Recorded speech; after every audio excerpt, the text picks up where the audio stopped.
The film, Knowing Your Enemy, really shows the CPA and even our officers as enemies of the state. And this causes them to be included in the order of battle because such is the strategy of Oplan Bantay Laya II, where no differentiation is made between armed combatants and open legal personalities. In the past years, many of the CPA leaders have been killed.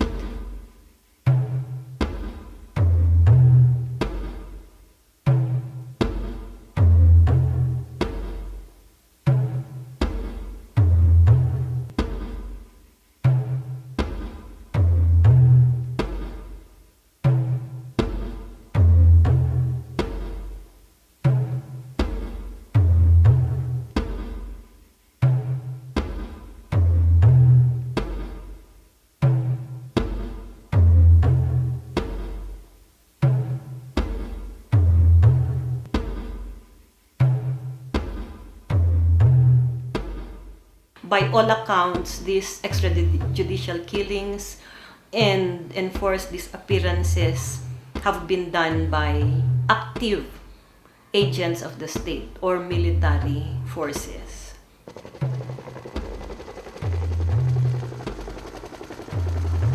So the state brands us as the enemies. And we would like to show you what the Cordillera People's Alliance actually is, so that we are able to show who the actual enemies of the people are.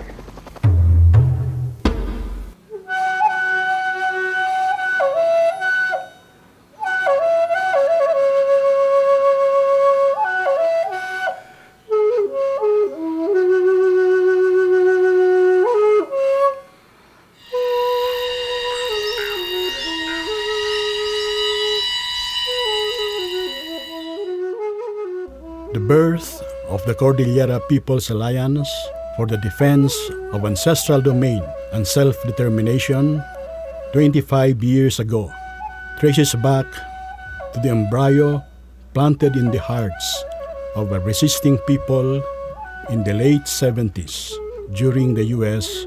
Marcos dictatorship. In recent Philippine history, one, if not the most vivid example of a valiant and sustained local people's resistance and struggle for indigenous people's rights was that of the Kalinga and Bontoc tribes against the World Bank-funded Chico River Dam and the Tingians of Abra against the Celluphil Resources Corporation in the 70s. We are not bangos, we are not fish, so we will be submerged if this will happen. So, in short, people fought. I mean, delegations to Malacanang, those were done, and protest, rally there, rally here, and then of course, some of the people had to get their spears and bolos and went up to the mountain, and accordingly, parang it created the situation that they should be there and help guard the dam so that they will not prosper. When I arrived here as a young priest in the 70s, around 1976, Abra was my first assignment. And the first thing that I heard when I arrived here was the issue of the Celluphil Resources Corporation and Cellulose Processing Corporation, I think CRC and CPC. So altogether, these two corporations or companies, this would eventually be involved in processing pulp. The Chico Dam would have inundated villages of the people, while the CRC, a paper and pulp processing plant, would have ravaged vast portions of the Tingians' ancestral land in Abra and contiguous areas of Mountain Province and Kalinga.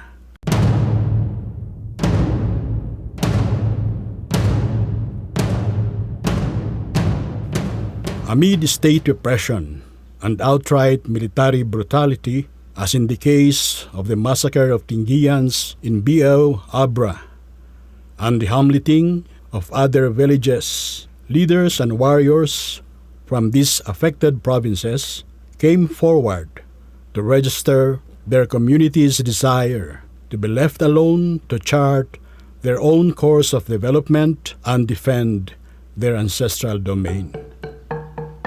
Taking up arms in defense of their villages was a logical recourse for a people who had exhausted peaceful methods to seek redress of grievances, but were instead met with unbridled militarization.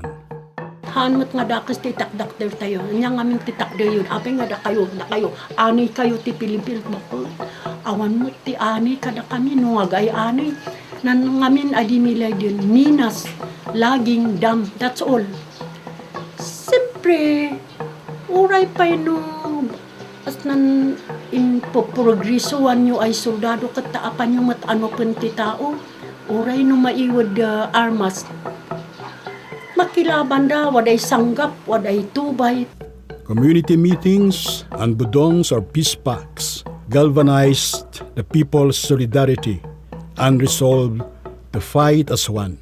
To strengthen resistance against the dam, we decided to form an alliance of what they call the Bontok Kalinga Bodong Holders Association.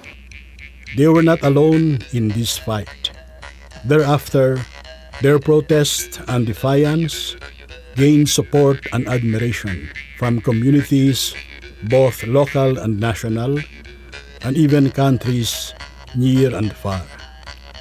One of the brave leaders of the Chico Dam struggle was Makliing Dulag from Kalinga, who articulated his people's determination not to sell out their patrimony.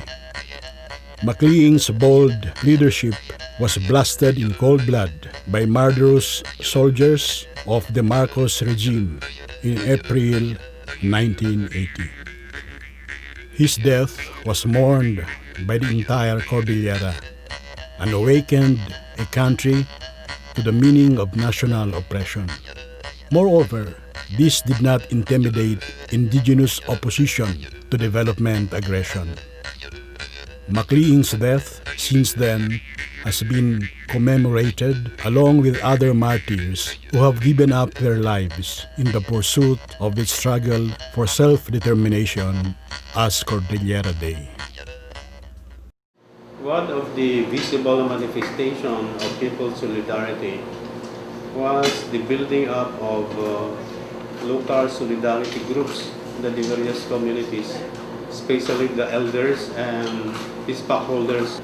This was participated by other elders from the different provinces in the Cordillera. And these are also the association which would eventually coalesce with opposition groups and elders directed to CRC and the Chico project. The Chico and Silufil struggles were great learning experiences, and the concepts of ancestral land and self-determination became concrete realities for the indigenous people. I believe this would be the greatest contribution of these two struggles. Not only for the Cordillera people, but even for the national understanding of indigenous peoples, and even across the seas. Because it will be proven later on, after the so-called post-CRC and post-Chico struggle, that the Cordillera people, especially the progressive movement, contributed a lot to the definition of indigenous people's rights worldwide. The state's blatant disrespect for the people's right to their resources and environment would manifest again with the government's persistence to open the Batong Buhay gold mines in Kalinga in 1983 through government and corporate collusion.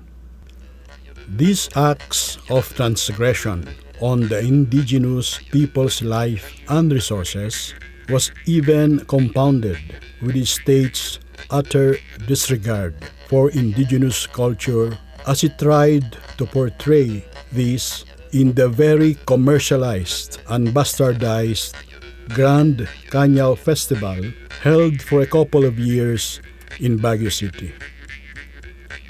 It was eventually discontinued owing to criticisms and political actions launched by activists. On the other hand, there was a revival of traditional cultural forms.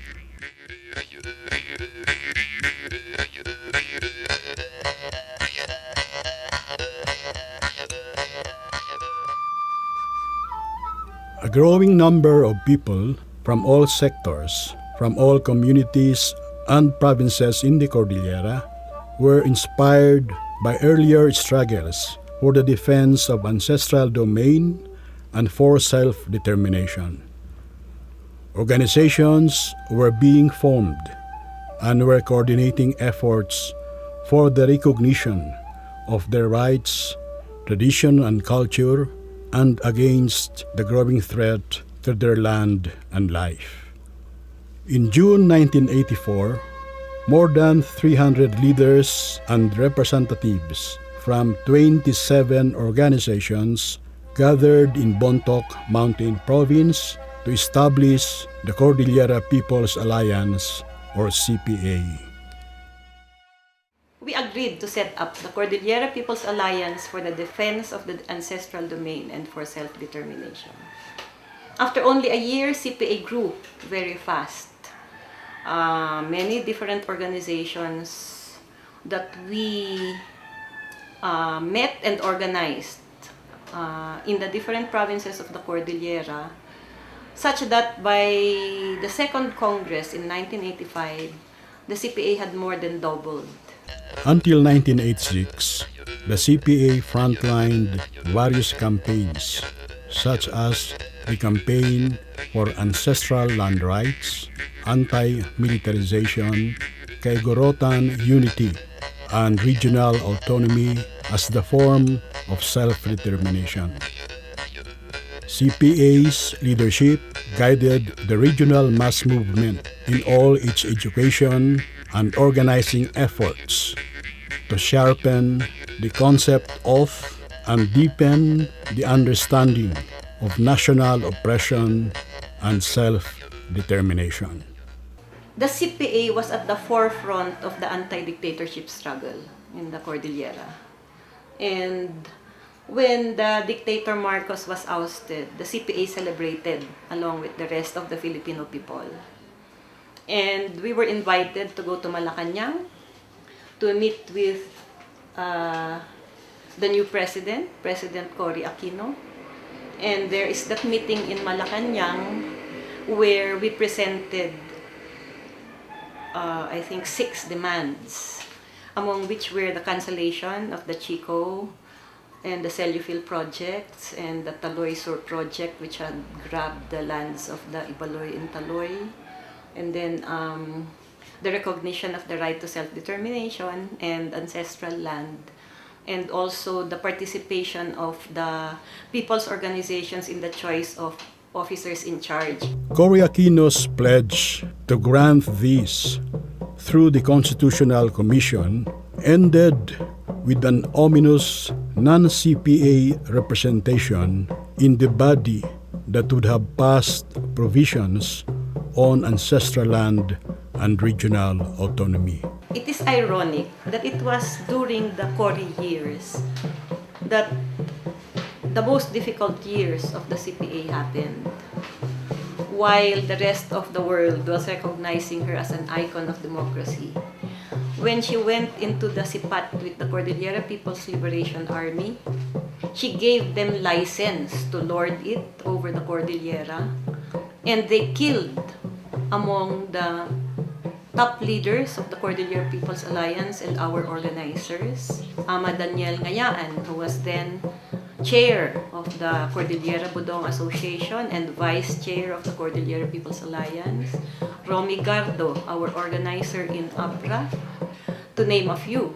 The CPLA openly claimed that they had murdered these CPA leaders, and yet the Cory administration did not punish them for this and instead allowed them to rule over the Cordillera by the establishment of the Cordillera Executive Board and the Cordillera Regional Assembly. The Cordillera Budong administration, the organization of Conrado Balweg, they allowed them to be the new bureaucrats in the Cordillera by virtue of Executive Order 220.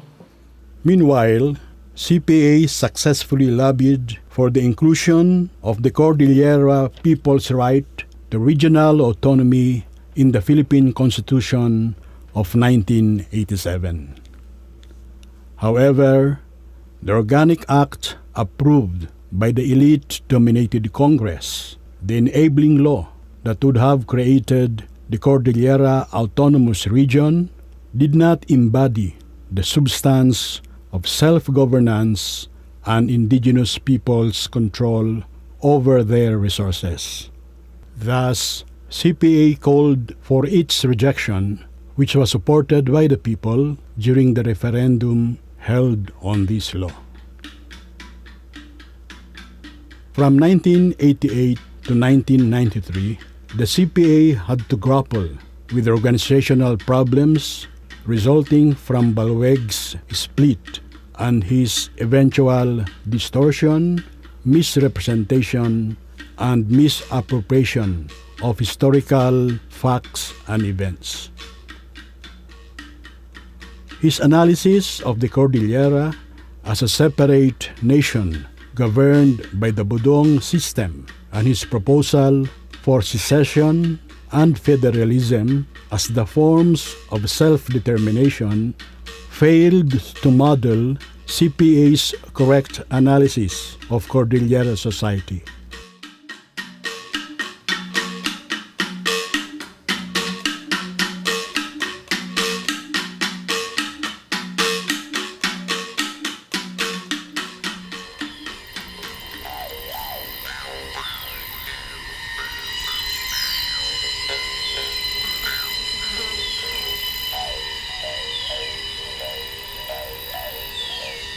Adamat ti matay nga kunada dagita.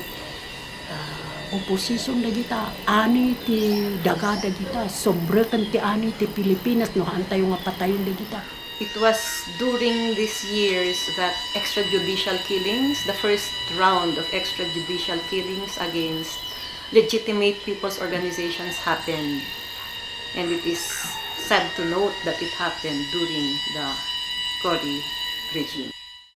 Through all this, the CPA was steadfast in its belief that the mass movement will overcome the crisis and pursue its campaign for genuine regional autonomy despite a change in government leadership.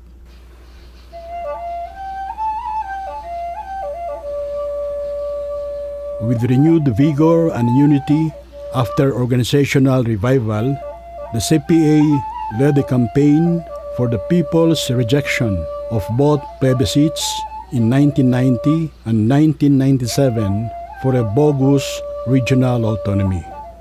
The people's verdict clearly proved the inutility and bankruptcy of the government's regional structures that were merely breeding grounds for graft and corruption.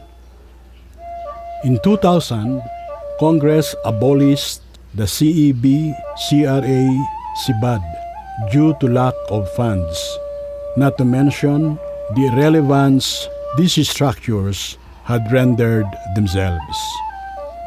The CPA was vindicated in its staunch opposition to these bodies because their abolition proved that autonomy cannot be achieved merely through mechanical change.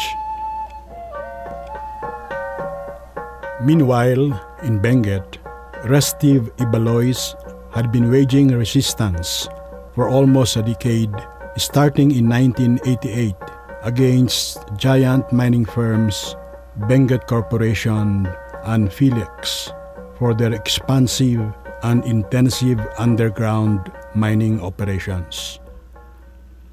Having exhausted its limits, Benguet Corporation turned to above ground or open pit mining operations.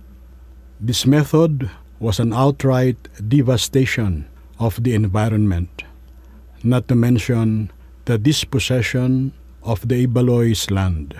1986, imun una ti taga dito yung kasla nga nag-people power. Tapos iti kastakot masublimi dagi dyan ay pagtrabahuan may pag-usukan ti umili may iparparit ti Benguet Corporation edi.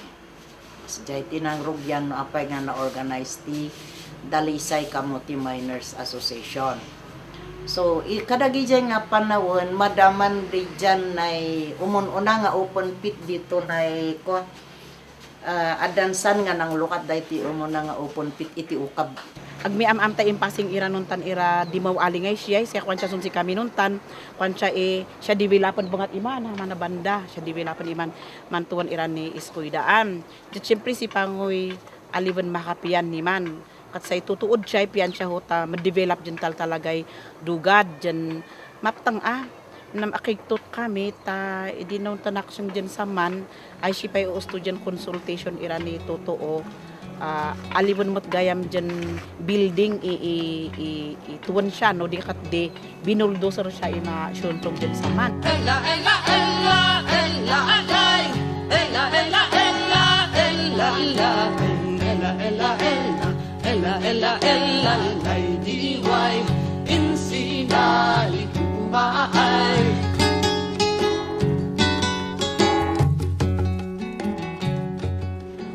Naimbag ta kasinan ako shows, wara irejay dyan community organizers ngay, namely hadya ira MCDC through irejya CPA.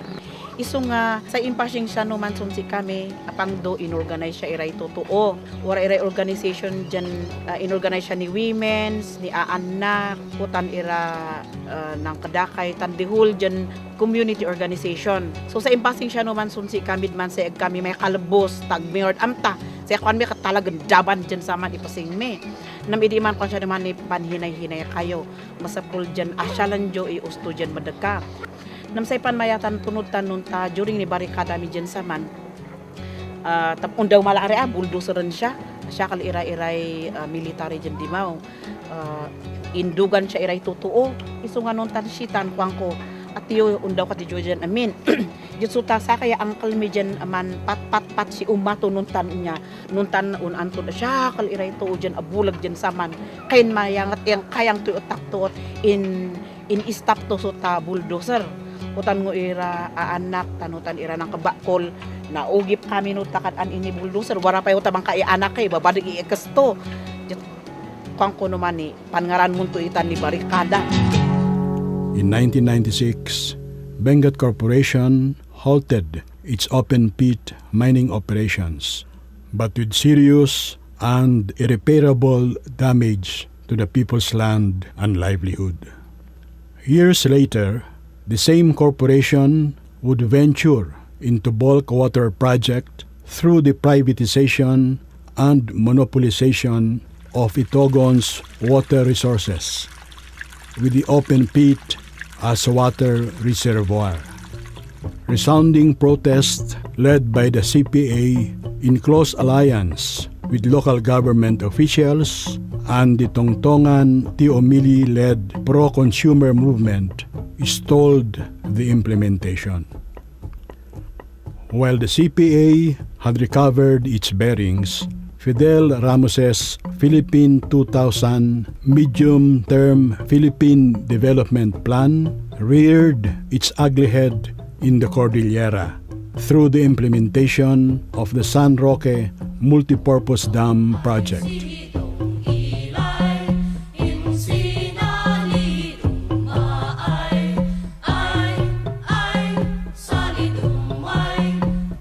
Reminiscent of the Anti-Chico Dam struggle, the Ibaloys who were to be affected put up a sustained resistance under the CPA leadership. Development came in the form of gargantuan funding from foreign banks and corporate interests with the facilitation of the national government and military backing through Ramoses Oplan Lambat Bitag 3 and 4. This aggression and repression clearly trampled on the Ibaloy people's right to self-determination.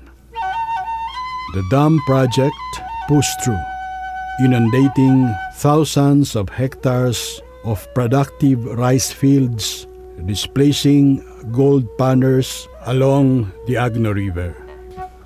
To this day, the government pays millions of dollars monthly for the power from the San Roque Dam, which has been wreaking havoc every rainy season to lowland farms and villages.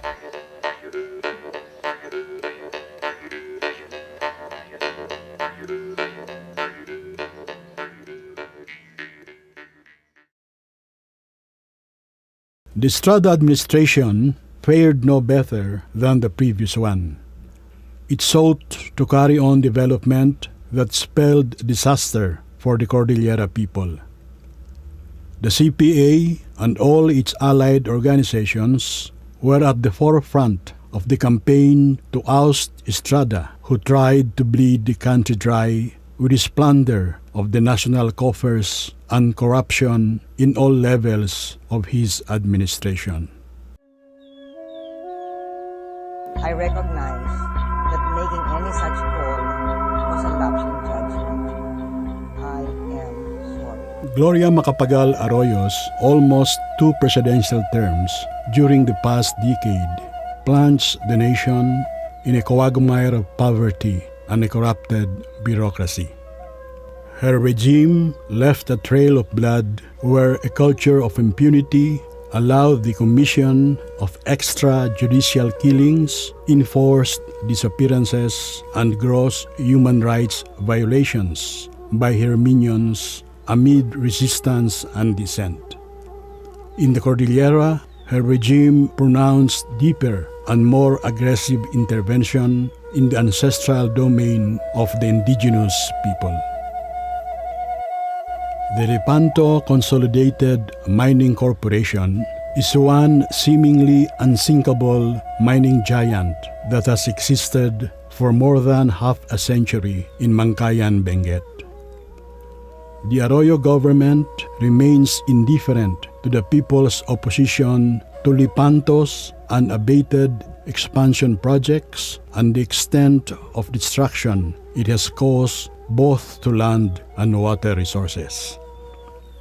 The CPA insists that the primary issue is the continued denial of the people's right to their land and livelihood, while Lepanto is granted limitless access to resources both under and above ground. It has been repressive of workers' demands for just wages and humane working conditions. The people's swelling anger and defiance erupted with the workers' strike in 2003 with strong and sustained community and CPA support. This long-drawn strike compelled Lepanto to give in to the workers' demands. Simultaneous with the clamor for Lepanto's closure, the CPA initiated the formation of the Save the Abra River movement, or STARM, to address the environmental and health issues brought about by Lepanto's operations. The magnitude of environmental destruction and health hazards had reached a downstream population and provinces, thus the need for CPA's vigilance and militant actions. The CPA's campaign for the defense of land, life, and resources continues to meet head-on the agents of development aggression and imperialist incursion in the region, which are facilitated by the Mining Act of 1995 and Arroyo's National Mineral Policy.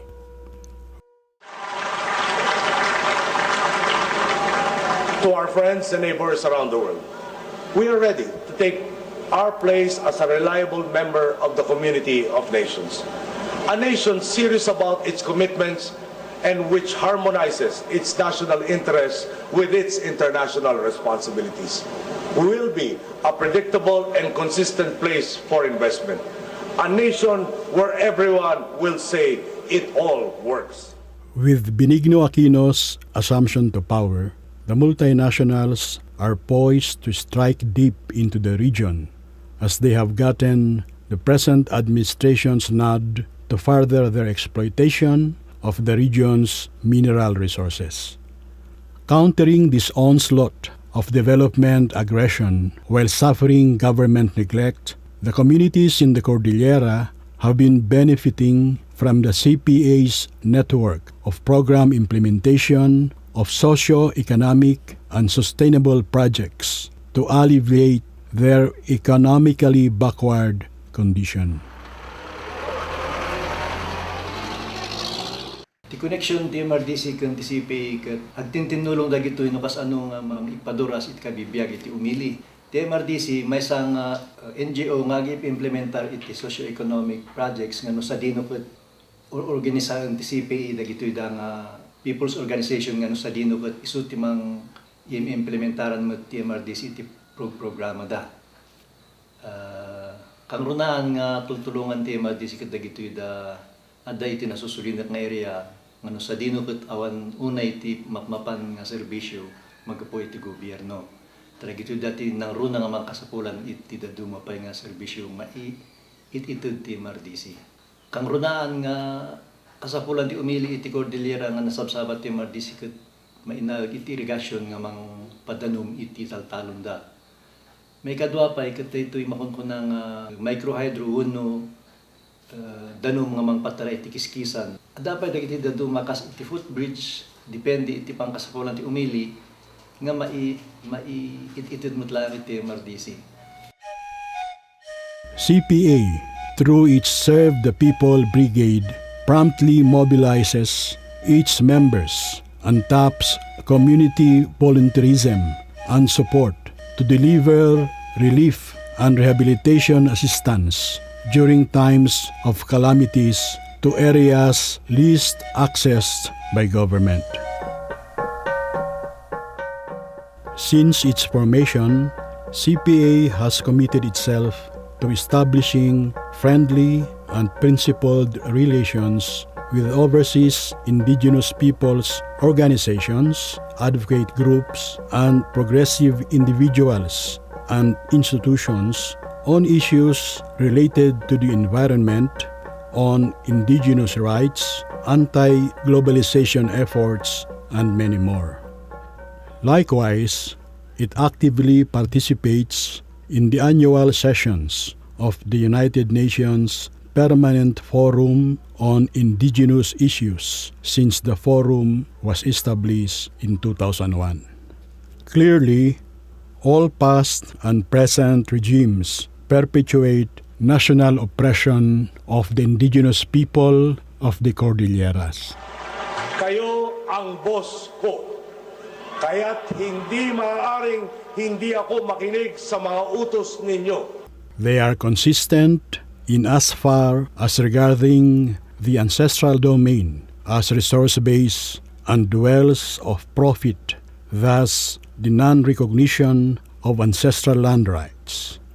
They have adopted the policy of development aggression at the expense of the indigenous people's life and livelihood. All these acts of oppression against the people are brutally facilitated through militarization in both urban centers and the countryside, through the continued implementation of Oplan Bantaylaya. The high concentration of government troops augmented by the CPLA and corporate armed personnel is telling of the state's policy direction towards ethnocide in the Cordillera.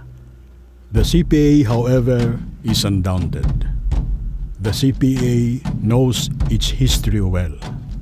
It has drawn precious lessons from the long and arduous people's struggle.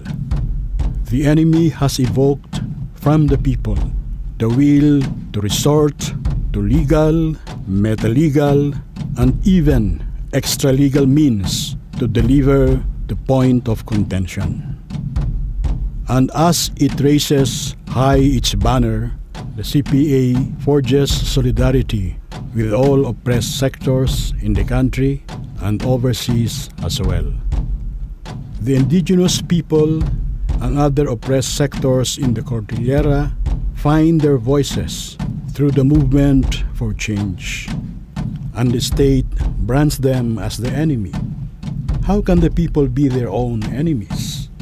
The CPA will continue to play its historical role of arousing, organizing, and mobilizing the indigenous people to unite and defend life, land, and resources at all costs, and until the aspiration for self-determination and national democracy is finally achieved.